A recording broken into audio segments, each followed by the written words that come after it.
वृथा खेदयसे बाले अहो चिंता तुरो कथम श्री कृष्ण चरणाम भोज स्मरत दुखम गमिष्यति।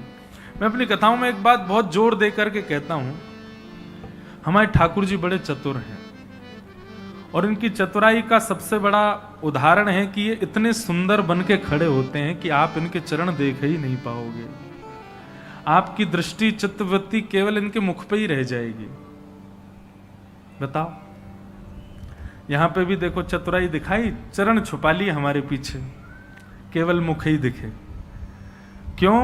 क्योंकि ये जानते हैं कि सारे राज तो हमारे चरणन में ही छुपे हैं और वो चरण ही यदि सबको मिल गए तो फिर वैकुंठ में इतनी ज्यादा जगह नहीं है। सबको वैकुंठ मिल जाए तो वैकुंठ में भी तो जगह उसके अनुरूप ठाकुर जी को बैलेंस करके रखना पड़ता। जितनी ऑक्यूपेंसी उतने लोग आवे तो बाकी सभी लोग तर गए तो। पर हम भी इस जिद में हैं कि ठाकुर जी और लैंड खरीदो वहां पे और जगह खरीदो, बड़ा करो वैकुंठ को, और ताकि सबका उद्धार हो, कल्याण हो। अभी अक्षय नवमी, अक्षय तृतीया निकल करके गई ना। देखो बिहारी जी साल भर में एक ही बार चरण दिखाते हैं। महिमा जिसकी ज्यादा होती है उसी को छुपाया जाता है ना। क्यों बिहारी जी चरण छुपा के बैठे रहते हैं अपने? क्योंकि उनकी महिमा है। मुख का दर्शन तो सबको हुआ, पर चरण सेवा तो केवट को ही मिली है। मुख का आस्वादन तो सबको प्राप्त हुआ, पर चरण तो राजा बलि के सिर पर ही पधराए ठाकुर जी ने। चरण सबको नहीं देते ठाकुर। इसीलिए मैं कहता हूं नवदा भक्ति में दो भक्ति ऐसी हैं वो बड़ी कठिन है। 9 भक्ति के प्रकार में सारी भक्ति सरल है, पर 2 भक्ति थोड़ी सी कठिन है। उसमें सबसे पहली भक्ति का नाम है चरण सेवा, चरण पाद सेवनम, और दूसरी भक्ति का नाम है सख्य, ठाकुर जी के प्रति सख्य भाव। चरणों में बहुत कुछ विद्यमान है, इसलिए ठाकुर जी अपने चरण छुपाते हैं। लेकिन हम सबके ऊपर कृपा करके ठाकुर जी पधारे हैं हम सबके घरों में। बंधुओं, उनके चरणों को खूब निहारा करो, सदा उनके चरणों का। जब जब आप नेत्र बंद करके अपने घर के ठाकुर जी का स्मरण करो, मुख बाद में दिखे, पहले चरण दिखें। ये बहुत बड़ी युक्ति बता रहे हैं हम आपको। और फिर जीवन में जब भी संकट, कष्ट, विपत्ति, आपत्ति कुछ भी जीवन में लगे ना, बस यहां नारद जी के सूत्र को अपना लीजिए, श्री कृष्ण चरणाम भोज स्मरत दुखम गमिष्यति। ठाकुर जी के चरणों का स्मरण कर लो, उसी समय आपके सारे दुख जाएंगे, निश्चित है।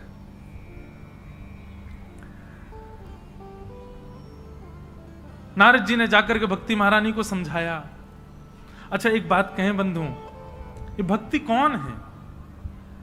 भक्ति कोई और नहीं है, हमारी श्यामा जी है, हमारी किशोरी जी है, हमारी श्री राधा रानी ही भक्ति। क्योंकि यहां पर नारद जी ने एक बात कही है, वृथा खेदयसे बाले अहो चिंता तुरो कथम श्री कृष्ण चरणाम भोज स्मरत दुखम गमिष्यति। उसके बाद नारद जी महाराज तीसरे श्लोक में कहते हैं, त्वम तु भक्ति प्रिया तस्य। ये छोटे छोटे सूत्रों में ये बातें सब पता चलती हैं। श्री नारद जी कहते हैं, त्वम तु भक्ति प्रिया तस्य। हे भक्ति, तुम तो ठाकुर जी की प्रिया हो।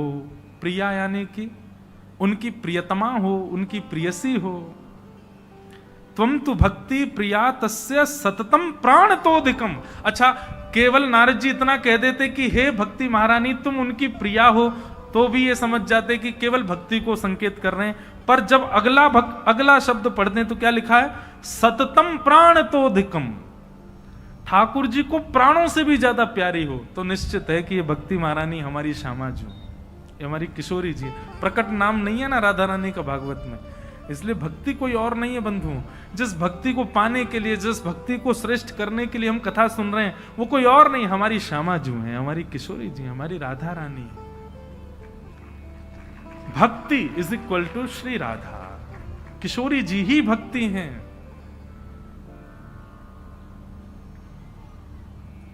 वही कृपा करती हैं, तभी श्री कृष्ण का स्मरण हो पाता है। पूरी दुनिया श्री कृष्ण का भजन कर रही है, पर किसकी कृपा से? किशोरी जी सबके चित्त में बैठी हैं, तभी कृष्ण बोल पा रहे हैं हम लोग। भक्ति कोई और नहीं है, स्वयं श्री श्यामा जी हैं, स्वयं किशोरी जी, हमारी लाडली जी हैं।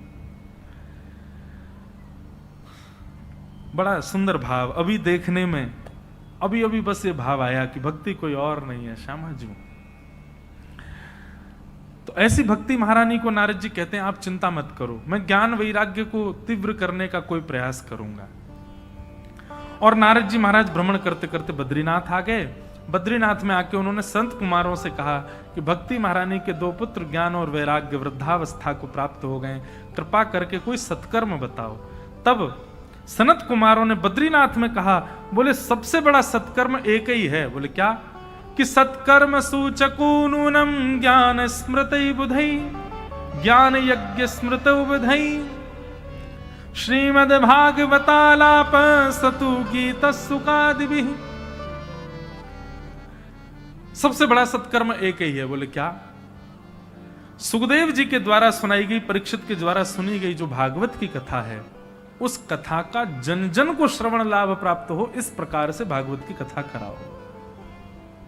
देखो मैं कोई निंदा नहीं कर रहा, कई लोग पर्सनलाइज्ड होकर के कथा सुनना चाहते हैं, ऐसा नहीं होना चाहिए। तो फिर उसके लिए आपके पास टीवी है, यूट्यूब है, वहां कथा सुनो, अपने आप अकेले ही सुनो, किसी को मत सुनने दो। पर जब कथा कराने का भाव मन में चित्त में उठे ना, तो भले ही आप स्थान छोटा रखो, पर सबके लिए द्वार बंद मत करो, वैष्णवों को आने दो। हमारे पूज्य नाना जी कहते थे, कथा में जितने जीव दिख रहे हैं ये कथा के मुख्य श्रोता नहीं है। बोले तो? बोले कथा में प्रहलाद जी, ध्रुव जी, भक्तिमती मीराबाई आदि आदि सब संत जन, रसिक जन सब आते हैं कथाओं में, और सब कथा में आकर के बैठते हैं। और किसके माध्यम से आते हैं? बोले श्रोताओं के संग ही आते हैं। जो बाहर से श्रोता आते हैं, किसी के मस्तक पर बैठ के आ जाते हैं, किसी के कंधा पर बैठ के आ जाते हैं, किसी के भाव में बैठ के आ जाते हैं, सब यहाँ आपकी सामर्थ्य नहीं यहाँ बैठने की, आपके अंदर निश्चित ही कोई दिव्य चेतना विराजमान होकर के आपको लेके आई है यहाँ पर। और वो दिव्य चेतना ध्रुव, प्रहलाद आदि वैष्णव ही हैं, यही कथा के रसिक श्रोता हैं, यही सुनते हैं कथा, आप और मैं नहीं सुनते हैं। आप तो केवल साधन बने हो, आप तो केवल माध्यम बने हो, आपके माध्यम से कोई और आया है कथा में। हमारे नाना जी कहते थे इस बात को। और जब कोई व्यक्ति द्वार बंद कर देता है, अधिकतर धनवान लोग ऐसा करते हैं, तो फिर वो लोग वंचित हो जाते हैं कथा से, उनको आने का अवसर नहीं मिल पाता। इसलिए कथा के लिए तो सबके द्वार खोलो, सब आओ। और फिर इसी भावना से ही प्रसाद आदि रखना चाहिए, थोड़ा थोड़ा सबको प्रसाद मिले। क्यों? ऐसे ऐसे दिव्य चेतनाएं हमारी कथा में आई, सब प्रसाद लेकर के जाए। कथा कराना भैया सामान्य बात नहीं, बड़ी भगवत कृपा होती है, तब जाकर के कथा होती है।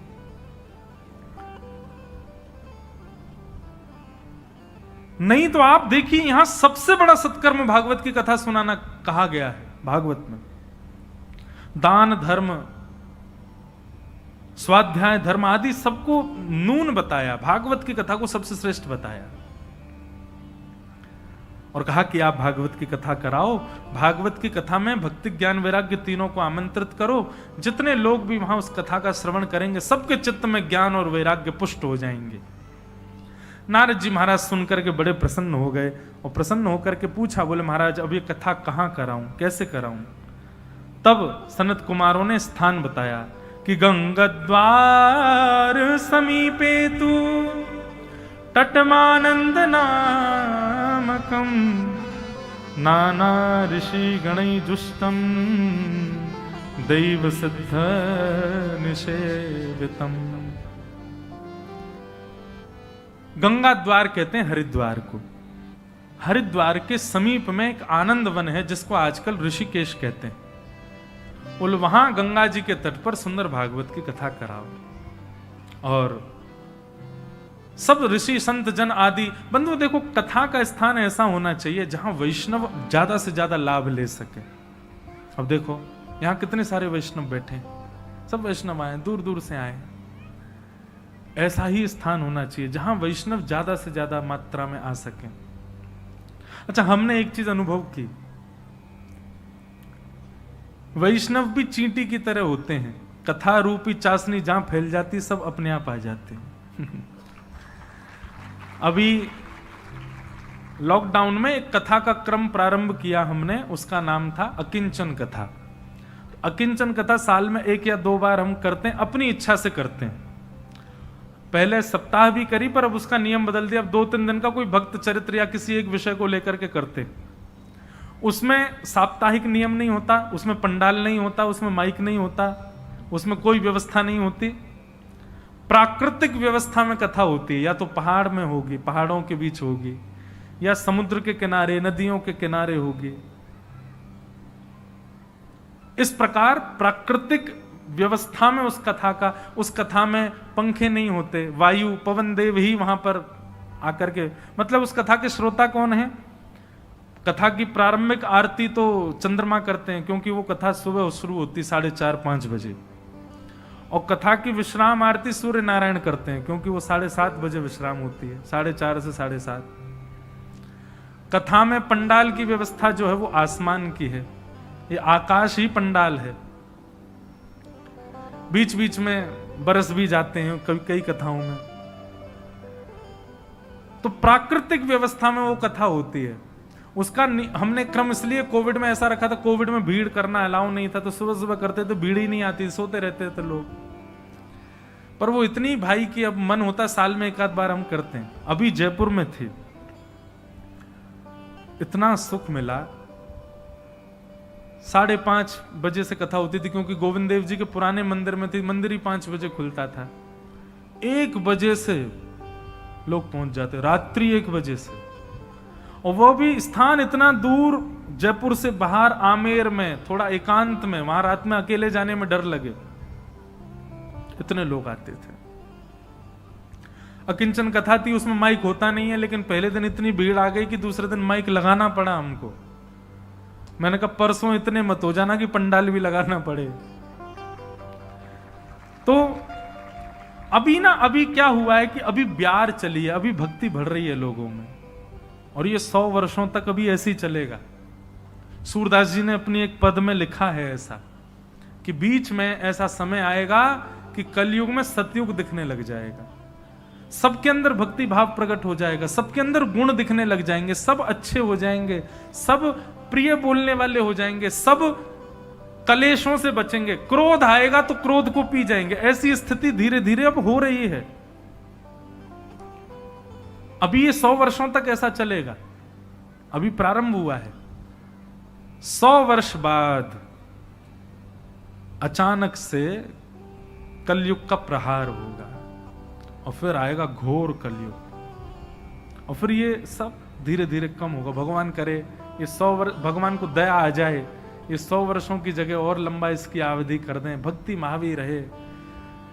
बंधुओं, ऐसी भक्ति करो, ठाकुर जी का मन हो जाए कि भाई कलयुग का नाम बदल दो, क्या करो, इसका ही सतयुग कर दो नाम, यही सतयुग है, ये कलयुग है ही नहीं है। कलयुग खत्म करो, अब कलयुग का प्रावधान है ही नहीं। हम तो चाह रहे हैं, हमारा उद्देश्य ये बन जाए कि श्रोता इतनी भक्ति करें, सुनने वाले कथा अपने सब भाई बंधुओं में ऐसा भाव प्रकट हो जाए कि ठाकुर जी को दया आ जाए।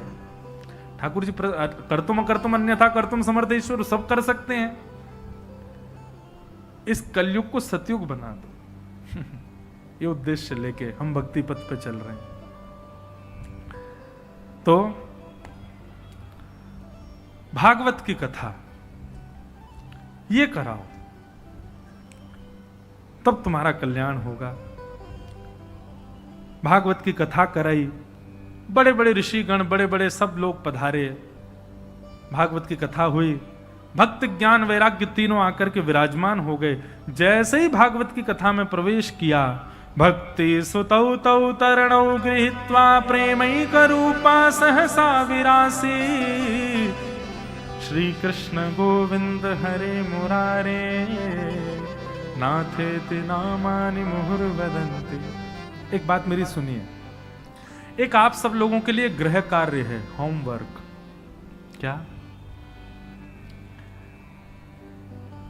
जो भाव, जो प्रेम, जो ज्ञान, जो वैराग्य कथा सुनते सुनते उत्पन्न होता है ना चित्त में, वो सदा रहना चाहिए आपके अंदर।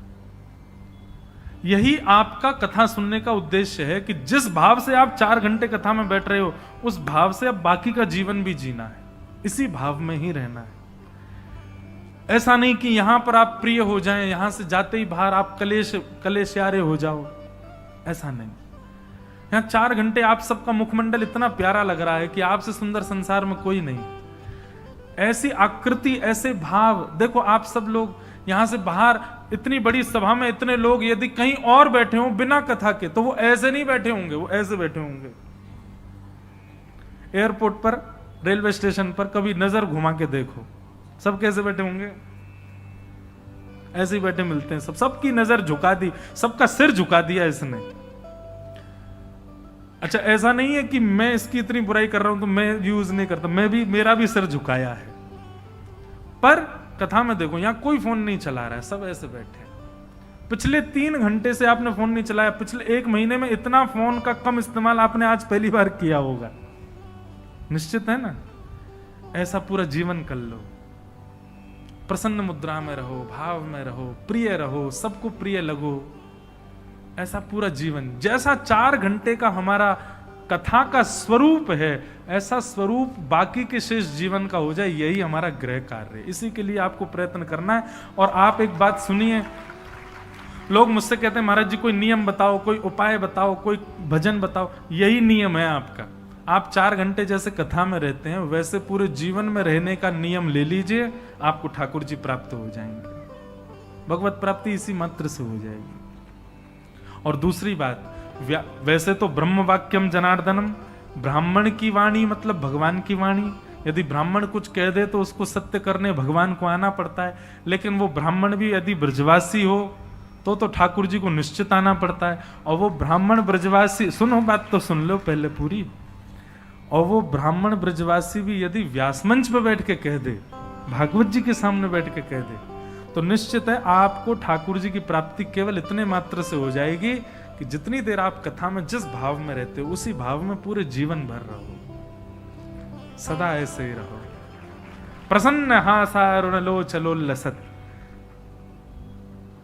सदा ठाकुर जी के भाव में रहो।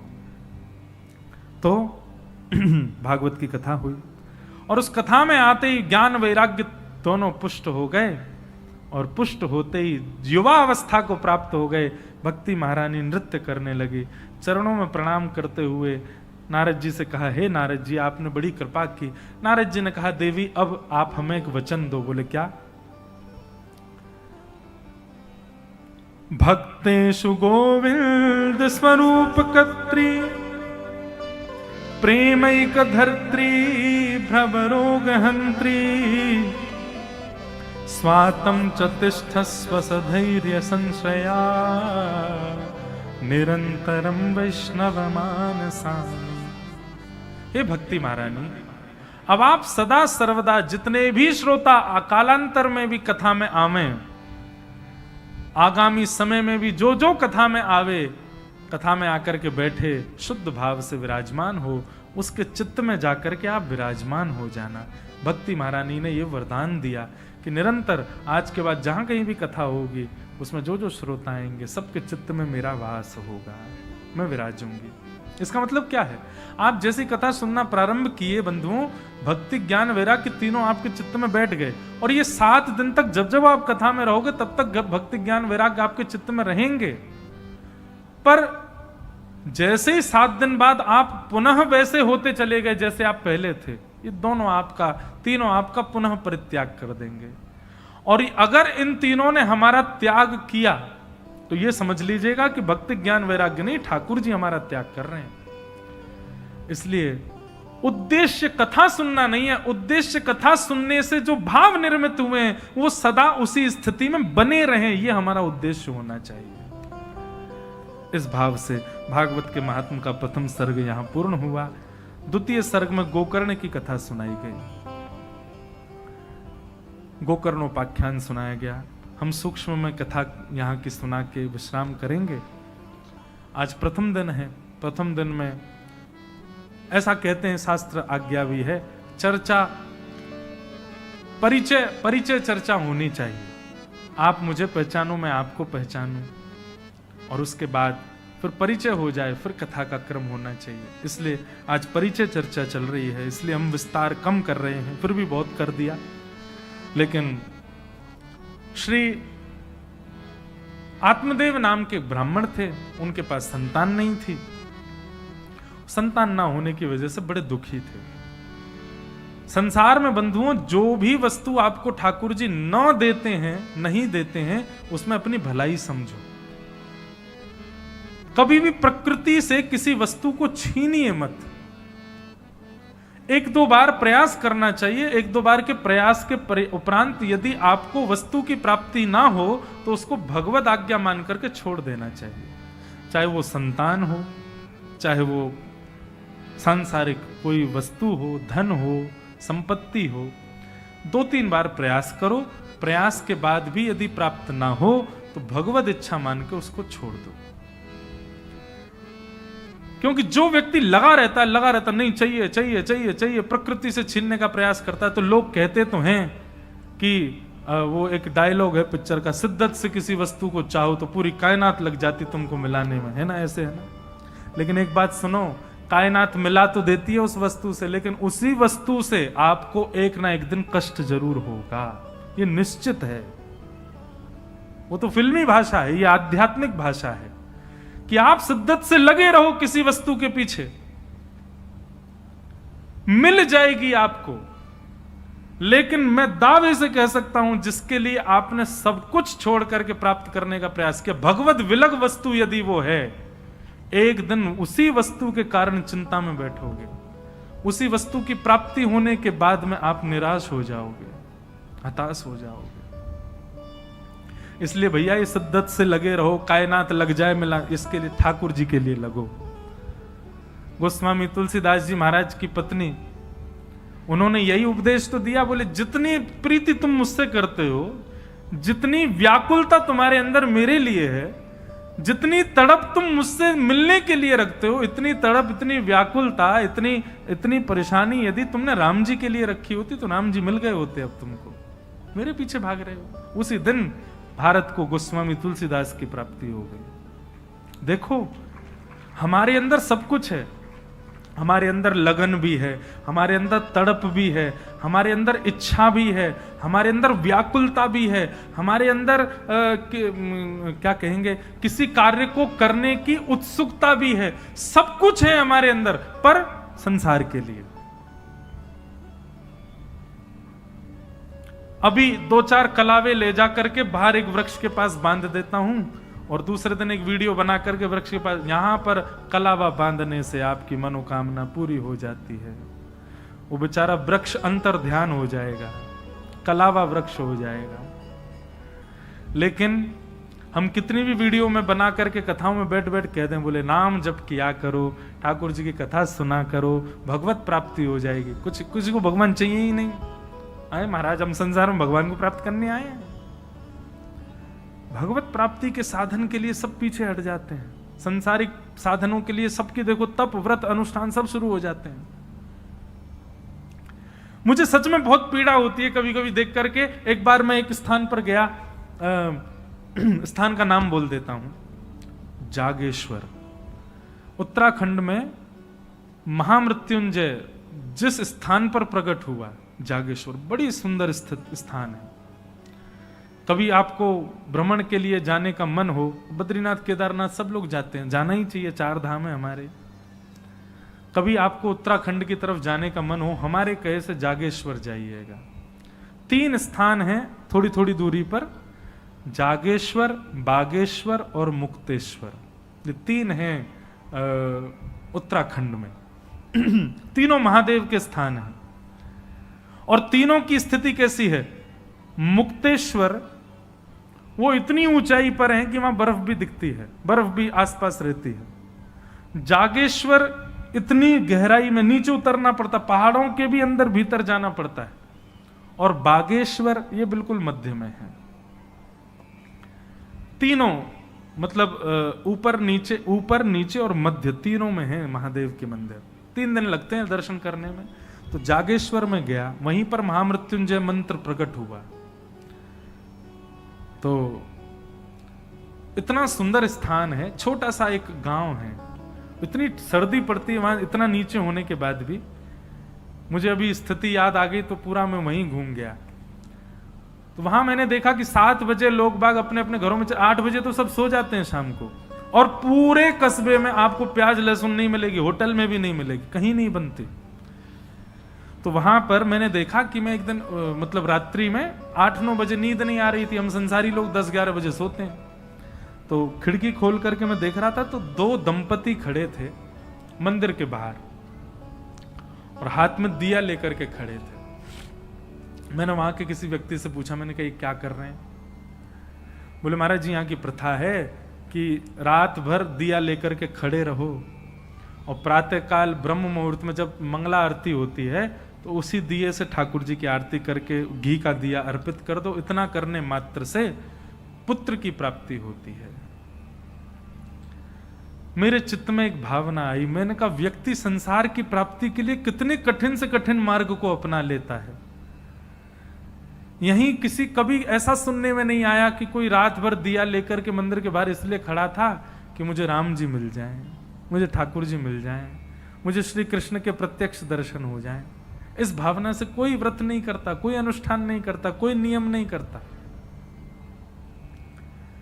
संसार की प्राप्ति के लिए हम लोग तप तक कर लेते हैं, तपस्या तक हमारे द्वारा हो जाती है। यही तप, यही जप, यही नियम, यही अनुष्ठान यदि भगवत प्राप्ति के लिए करो तो माने कि आप वैष्णव। हम अभी अनुष्ठान में थे नासिक में, मैं कोई अपनी प्रशंसा नहीं कर रहा हूं, बस मैं आप भी करो इसलिए कह रहा हूं। वहां पर हमारे इतने सारे नियम थे महाराज जी ने बनाए। प्रथम दिन जब अनुष्ठान प्रारंभ हुआ तो मुझसे पूछा गया किस कामना से। मैंने कहा बस हमारे गिरधर लाल जी एक दिन भुजा नीचे करके मुझे दर्शन करा दें, इसलिए अनुष्ठान करना है।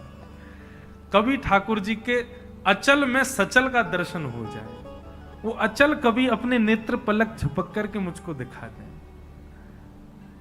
राधिका किशोरी संग रमण तुम्हारा, मुझको दिखा दो कभी ऐसा नजारा।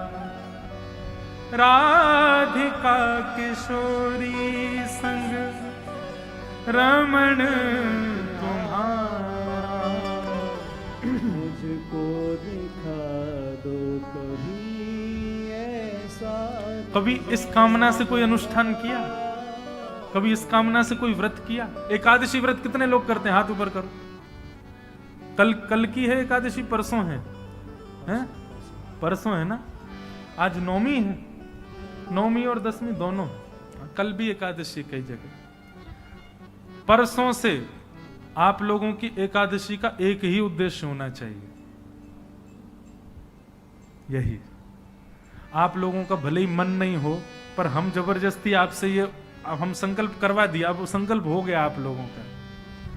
अब परसों से आपकी एकादशी का एक ही उद्देश्य है, राधिका किशोरी संग रमण तुम्हारा, मुझको दिखा दो कभी, हमको दिखा दो कभी ऐसा नजारा।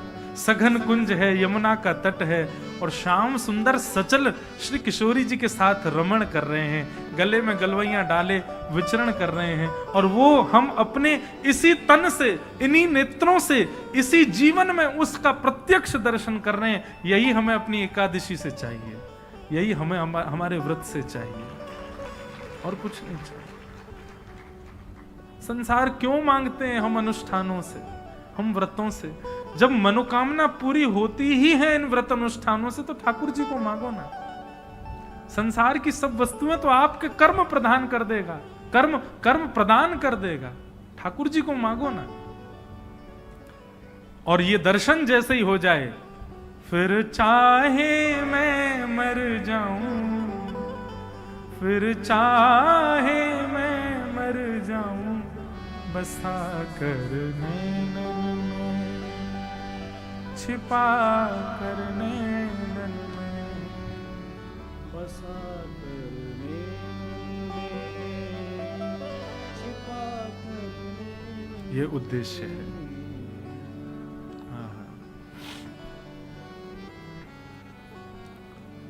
तो संसार में यदि किसी संसारिक वस्तु का अभाव है तो ठाकुर जी की कृपा समझो। लेकिन आत्मदेव बड़े दुखी हो गए, पुत्र की कामना के लिए रोने लगे। संत के पास गए, संत ने एक फल दिया, उसी फल को अपनी पत्नी को लाके दिया, पत्नी ने गाय को खिला दिया। गाय के गर्भ से गोकर्ण जी महाराज हुए और पत्नी अपनी सहेली के पुत्र को ले आई, उसका नाम धुंधुकारी हुआ। बड़े होकर के धुंधुकारी महान दुष्ट हुआ, गोकर्ण पंडित ज्ञानी हुए। धुंधुकारी पुत्र की दुष्टता से दुखी होकर के पिता ने गृह त्याग कर दिया। गोकर्ण जी महाराज ने ज्ञान उपदेश दिया। तत्पश्चात धुंधुकारी मर करके प्रेत बना। एक बात याद रखिएगा बंधु, शास्त्र विरुद्ध आचरण करने वाला व्यक्ति मृत्यु के पश्चात प्रेत बनता है।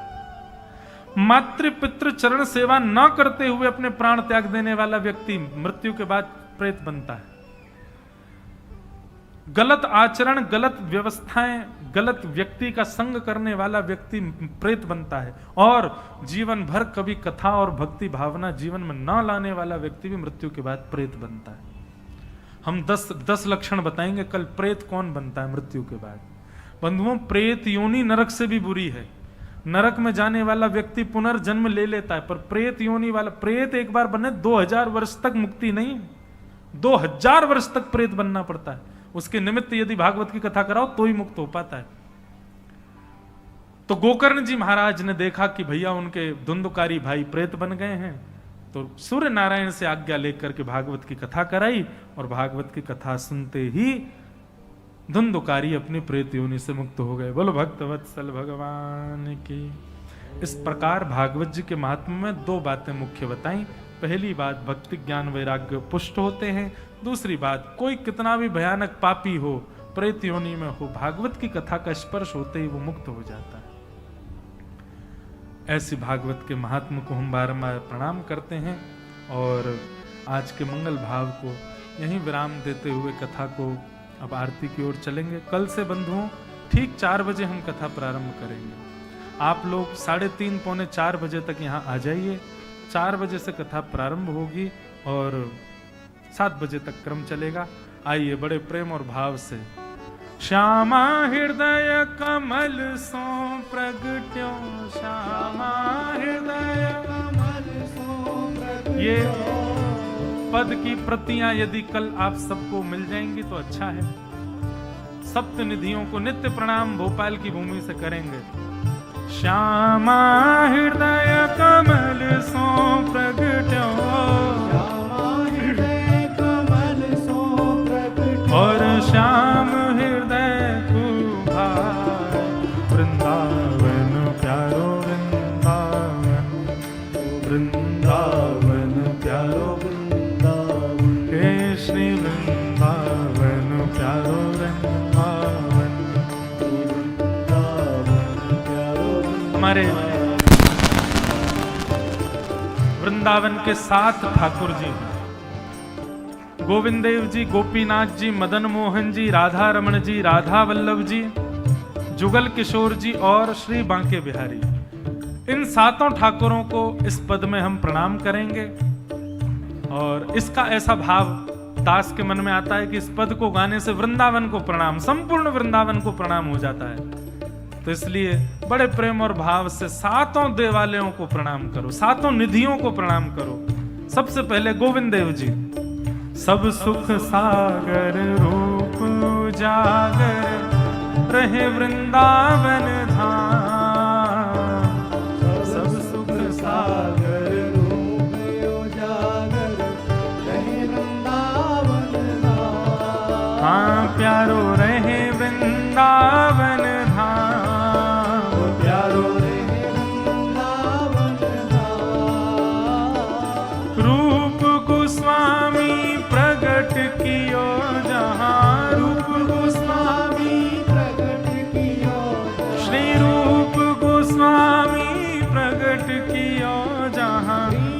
गोस्वामी प्रकट कियो राधा गोविंद रूप निधान वृंदावन प्यारो वृंदावन वृंदावन प्यारो वृंदावन हे श्री वृंदावन मेरो वृंदावन वृंदावन मेरो वृंदावन रूप गोस्वामी प्रकट कियो जान गोस्वामी प्रकट कियो राधा गोविंद रूप निधान वृंदावन मेरो वृंदावन वृंदावन मेरो करताल बजा के गाओ श्री वृंदावन प्यारो वृंदावन वृंदावन प्यारो वृंदावन हे बिहरत निस बिन कुंज गलिन में ब्रज जन मन सुख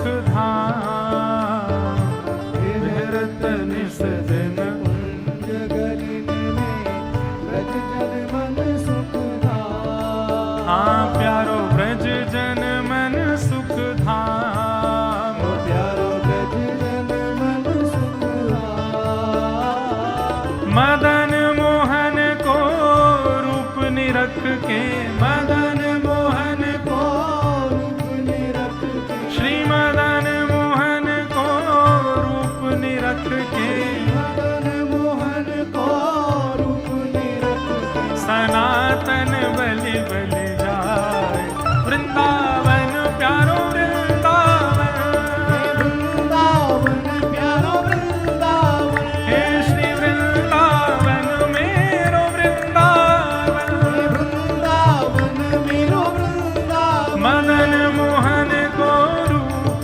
निरख के मदन मोहन को रूप निरख के सनातन बलि बलि जाए वृंदावन मेरो वृंदावन वृंदावन मेरो वृंदावन हे श्री वृंदावन प्यारो वृंदावन वृंदावन प्यारो वृंदावन दो ठाकुर हो गए पर प्रथम श्री राधा गोविंद देव प्रभु दूसरे मदन मोहन जी और तीसरे गोपी ग्वाल सब ही और धारे प्यारो गोपी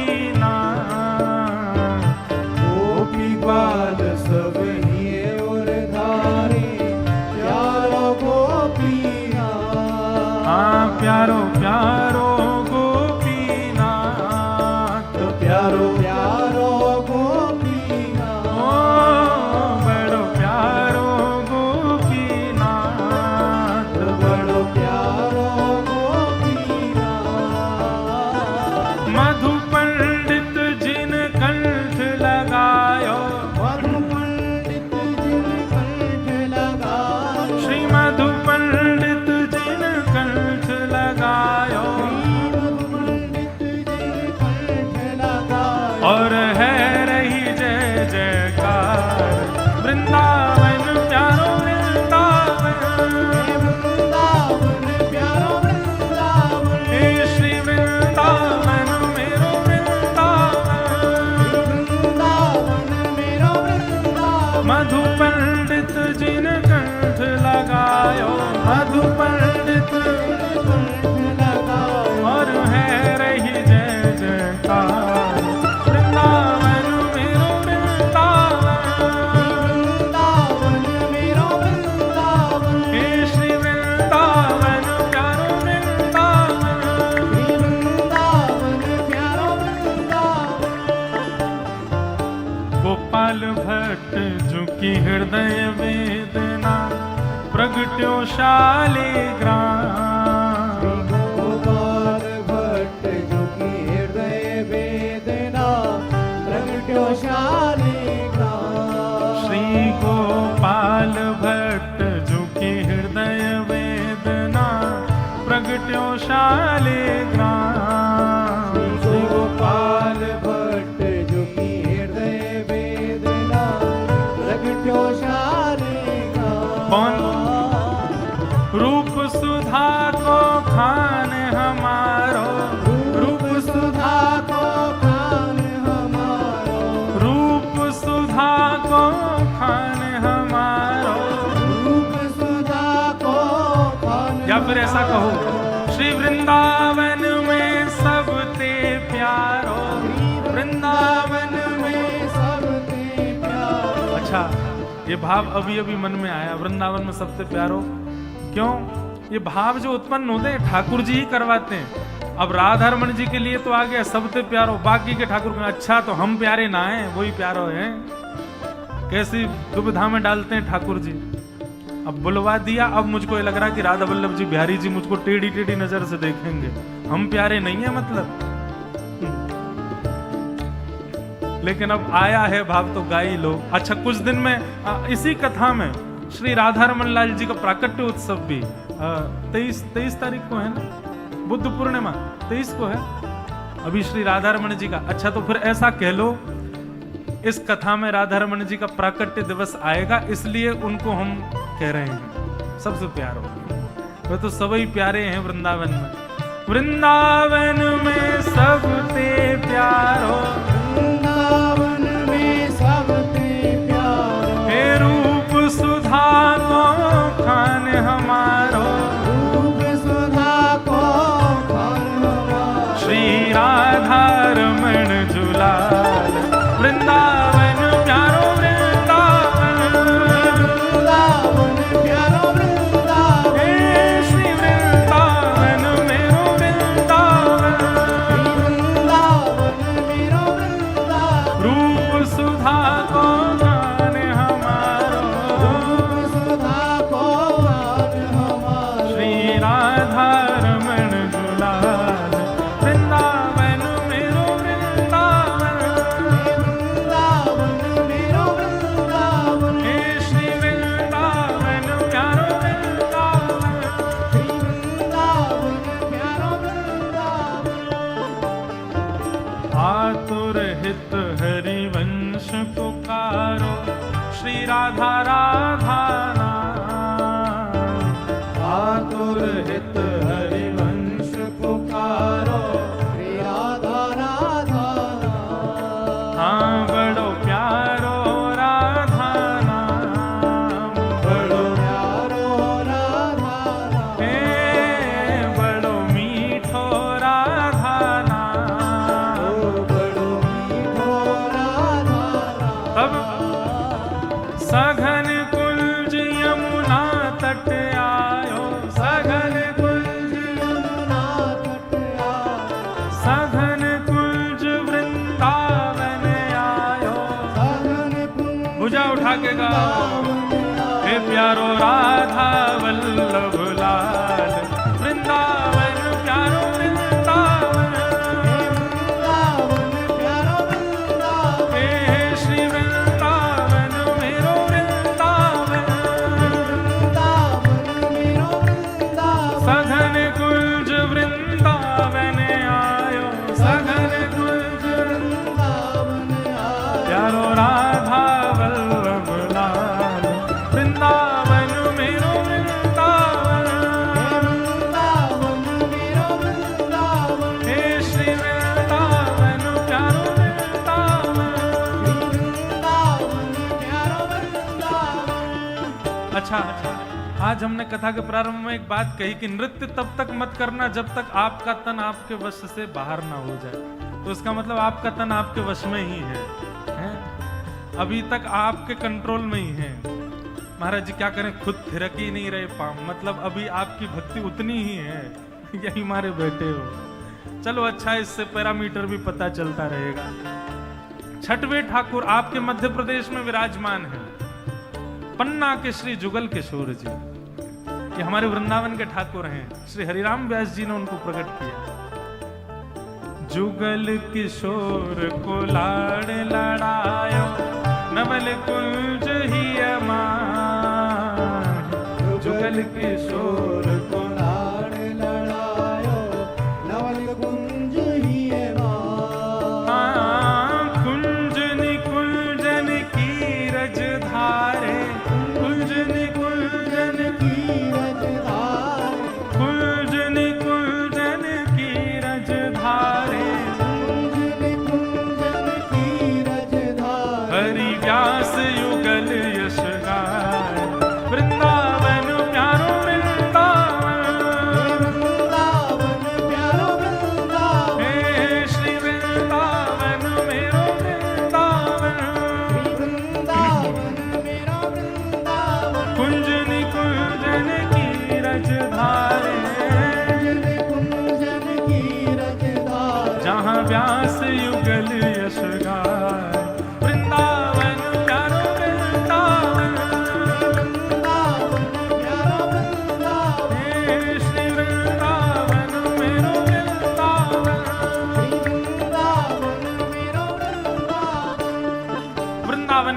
सातवें और सबसे आकर्षक ठाकुर जी। आहा। हे भुवन चतुर्दश की सुंदरता, निधिवन करत बिहार। भुवन चतुर्दश की सुंदरता, निधिवन करत बिहार। हाँ, भुवन चतुर्दश की सुंदरता, निधिवन करत बिहार। भुवन चतुर्दश की सुंदरता, निधिवन करत बिहार। कौन? श्यामा प्यारी कुंज बिहारी, श्यामा प्यारी पूजा उठा के गाओ। श्यामा प्यारी बांके बिहारी, श्यामा प्यारी बांके बिहारी। और जय जय श्री हरिदास, वृंदावन मेरो वृंदावन, वृंदावन मेरा वृंदावन। हे श्री वृंदावन प्यारो वृंदावन। वृंदावन मेरा वृंदावन। श्यामा प्यारी कुंज बिहारी, श्यामा प्यारी कुंज बिहारी। हे श्यामा प्यारी बांके बिहारी, श्यामा प्यारी बांके बिहारी। और जय जय श्री हरिदास, वृंदावन मेरो वृंदावन। वृंदावन मेरा वृंदावन। हे श्री वृंदावन प्यारो वृंदावन। वृंदावन प्यारा वृंदावन। ओ जिनकी कृपा से यह रस प्रगट्यो, वृंदावन अभिराम। जिनकी कृपा से यह रस प्रगट्यो, वृंदावन अभिराम। ओ हम सबको प्राणन ते प्यारो, हम सबको प्राणन ते प्यारो। सप्त निधिन को ही उजियारो। सप्त निधिन को ही उजियारो। और यह आनंद करवावे वारो। और यह आनंद करवावे गाओ। वारो। हमारो गिरधर लाल, वृंदावन प्यारो वृंदावन। वृंदावन प्यारो वृंदावन। हे श्री वृंदावन मेरो वृंदावन। वृंदावन मेरा वृंदावन। हम सबको मिलवावे वारो। हम सबको मिलवावे वारो। और यह आनंद करवावे वारो। और यह आनंद करवावे वारो। हमारो गिरधर लाल, वृंदावन प्यारो वृंदावन। वृंदावन प्यारा वृंदावन। हे श्री वृंदावन मेरो वृंदावन। वृंदावन गाओ भाव से, जय राधे राधे, जय राधे राधे। कृष्ण दुलारी, बरसाने वारी, वृंदावन वारी, श्री कृष्ण प्यारी, हरिदास दुलारी, हरिवंश प्यारी। जय राधे राधे, जय राधे राधे, जय राधे राधे। हरिवंश दुलारी, हरिदास प्यारी, हरिवंश दुलारी, वृषभानु दुलारी, भक्तन की प्यारी, हमारी प्यारी, बरसाने वाली, महलन की प्यारी।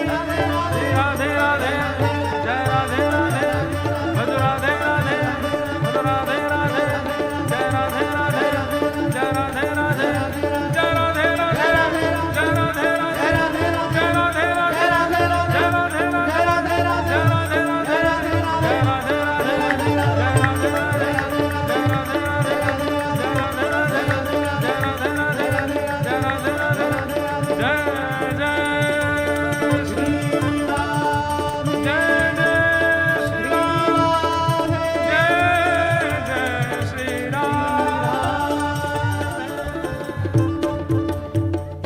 बोलो वृंदावन बिहारी लाल की, श्री राधा रमण लाल की, श्री राधा वल्लभ लाल की, प्यारे गिरधर लाल की, पूछरी के लौठा की, हुप हुप प्यारे